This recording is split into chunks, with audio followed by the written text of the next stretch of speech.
एक गांव में एक रामू नाम का आदमी रहता था जो अपनी बेटी के साथ एक झोपड़ी में रहता था। रामू की बेटी रूबी बहुत ही सीधी सादी रहती थी। रामू अपनी बेटी रूबी से बोलता है, बेटी रूबी, मैं किसी काम से बाहर जा रहा हूं, तुम अपना घर में ध्यान रखना। ठीक है पापा, मैं अपना ध्यान रखूंगी। आप शाम में समय से घर वापस आ जाइएगा। रामू अपनी बेटी रूबी की बात सुनकर वहां से चला जाता है। रामू की एक कमला नाम की पड़ोसन थी जो बहुत ही आलसी और कामचोर थी। हे भगवान, मैं इतना सारा काम अकेले कैसे करूं? मुझसे तो काम होता ही नहीं लगता है, किसी को पकड़ना ही पड़ेगा। ऐसा बोलकर कमला अपने पड़ोसन रामू के घर जाती है। रूबी वहां घर में ही खड़ी रहती है और कमला उससे जाकर बोलती है, अरे रूबी बेटी, कैसी हो तुम? मैं ठीक हूँ कमला आंटी, आप बताओ आप कैसी हैं? अरे रूबी बेटी, क्या बताऊं मैं, मेरी तो बहुत ही तबीयत खराब है। क्या हो गया कमल आंटी आपको? आप ठीक तो हैं? अरे बेटी, 2 दिनों से मेरी तबीयत बहुत ही खराब है। मुझसे तो घर का काम भी नहीं होता। कोई बात नहीं कमला आंटी, आप चिंता मत करो, मैं आपकी घर का काम कर दूंगी। ठीक है रूबी बेटी, तो फिर चलो मेरे साथ। फिर भोली रूबी उस कमला आंटी की बात में आकर उसके साथ चल देती है। रूबी एक भोली भाली और सीधी लड़की थी। वह दूसरों की बात में यूं ही चलाया करती थी। इसी बात को लेकर कमला ने बीमार होने की नाटक की और रूबी से अपना घर का काम करवाई। कमला रूबी से बोलती है, बेटी रूबी, यहाँ पर भी सफाई कर देना और वहाँ रूम में भी सफाई कर देना। ठीक है बेटी, मैं चलता हूँ आराम करने। ठीक है आंटी, मैं सफाई कर दूंगी, आप जाइए आराम करने। फिर कमला वहां से चली जाती है। थोड़ी देर के बाद कमला के यहाँ एक पड़ोसन आती है। फिर कमला बोलती है, अरे आओ आओ बहन, कैसी हो तुम? बहुत दिनों के बाद यहाँ आई हो तुम। मैं तो ठीक हूँ कमला बहन, मैंने सुना है कि तुम्हारी तबीयत खराब है। अरे नहीं नहीं बहन, मुझे तो कुछ नहीं हुआ है। वह तो एक ड्रामा था घर का काम करवाने के लिए। मैं कुछ समझी नहीं बहन, क्या बोल रही हो तुम? अपनी पड़ोसन रामू की बेटी से काम करवाने के लिए ये ड्रामा किया था। क्या सच में तुम भी बहुत कमाल हो कमला? काश मेरी भी कोई ऐसे ही पड़ोसन होती जो मेरा भी काम कर दे। अरे बहन, जरा धीरे बोलो, वो अंदर रूम में ही सफाई कर रही है। अगर वह सुन लेगी तो सब कुछ समझ जाएगी, इसीलिए धीरे धीरे बोलो। अच्छा ठीक है बहन, मैं अपने घर चलता हूँ, क्योंकि मुझे तो अपना काम खुद ही करना है। ठीक है बहन, जैसी तुम्हारी मर्जी। इतना बोलकर कमला की पड़ोसन वहां से चली जाती है। फिर कुछ समय बाद वहां रूबी आती है और बोलती है, अरे कमला आंटी, मैंने आपकी घर का काम कर दिया है, क्या मैं अपने घर जा सकता हूँ? मुझे भी अपने घर का काम करना है।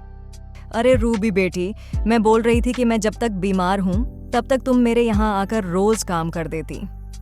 ठीक है कमल आंटी, जब तक आपकी तबीयत खराब है तब तक मैं रोज यहाँ आकर काम कर दिया करूंगी।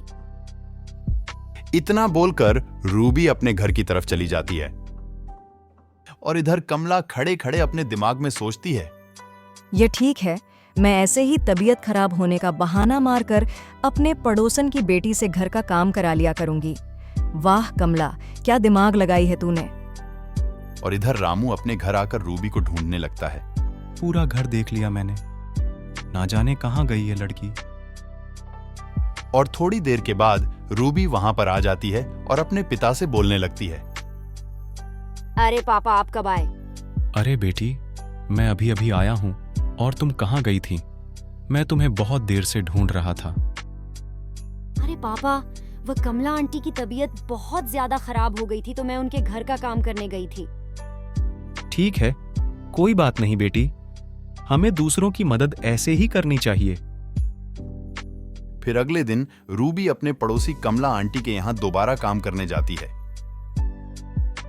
और इधर कमला अपने मन में ही सोच रही है, बहुत देर हो गई रूबी, अब तक नहीं आई। अगर नहीं आई तो घर का काम कैसे होगा? हे भगवान, मुझसे तो इतना सारा काम भी नहीं होगा। उसी समय रूबी वहां पर आ जाती है और कमला उस रूबी से बोलती है, क्या हुआ रूबी बेटी, आज तुमने इतना देर कैसे लगा दी?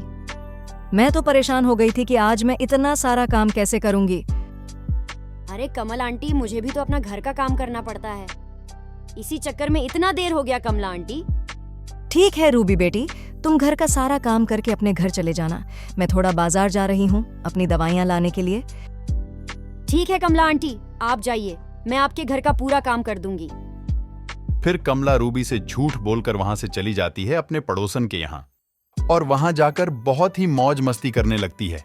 अरे कमला बहन, मानना पड़ेगा, बहुत ही दिमाग है तुम्हारे पास। इसमें दिमाग की कोई बात नहीं है कमला बहन, वह एक बहुत ही सीधी शादी और भोली भाली लड़की है, बस मैं उसी का फायदा उठा रही हूँ। अरे इसी को तो दिमाग कहते हैं कमला बहन। उन दोनों की बात वहां रामू छुपकर सुन लेता है। ओ, तो ये है इसका असली चेहरा। बदचलन औरत, अब मैं इसे बताऊंगा, तूने मेरी बेटी को धोखा दिया। फिर रामू सारी बात अपनी बेटी को बताते हुए बोलता है। बेटी रूबी, कल से तुम उस कमला पड़ोसन के घर नहीं जाओगी। अरे आखिर क्या हुआ पिताजी, जरा साफ साफ बताओ ना, वह तो बेचारी बीमार है। उस कमला को कोई बीमारी नहीं हुई है, वो बिल्कुल ठीक है। आज मैं अपनी आंखों से उसे देखा था, वह अपने पड़ोसन से तुम्हारे बारे में बात कर रही थी, तो मैंने छुपकर सुन लिया। क्या सच में पिताजी? मैं तो उन्हें एक बहुत ही अच्छी आंटी समझ रही थी। वह एक बहुत ही फ्रॉड औरत है। कल से तुम उसके यहाँ नहीं जाओगी, ठीक है बेटी? कमला अपने घर में खड़ी खड़ी सोचती है। आज तो रूबी ने बहुत ही देर लगा दी, क्या हुआ, आए क्यों नहीं अभी तक? चलो मैं ही उसके घर जाकर देखती हूँ। उसी समय कमला रूबी के घर पहुंच जाती है और रूबी से बोलती है। क्या हुआ रूबी बेटी, आज तुम मेरे घर में क्यों नहीं आई? हे भगवान, आज तो मेरे कमर में बहुत जोर से दर्द हो रही है। तो रूबी कमला से चीढ़ते हुए बोली। बस आंटी, बहुत हुआ, अब अपना ये ड्रामा बंद कीजिए, मैं तुम्हारे बारे में सब कुछ जान चुकी हूँ। अरे बेटी, तुम क्या बोल रही हो? मुझे तो कुछ समझ नहीं आ रहा। मेरे पापा ने तुम्हें पड़ोसन के साथ बात करते हुए सुन लिया है और मुझे सब कुछ पता चल गया है। तुम एक फ्रॉड औरत हो। अरे नहीं नहीं बेटी, ये सब एक झूठ है। बस आंटी, अब आप चुप रहिए, आपने मुझे धोखा दिया है, आप चले जाइए यहाँ से, मैं तुम्हें कभी माफ नहीं करूंगी। रूबी से डांट सुनकर कमला वहां से चली जाती है और फिर रूबी अपने मन में ही बोलती है। मैंने तुम्हें कितना अच्छा आंटी समझा था, लेकिन तुमने मुझे इतना बड़ा धोखा दिया।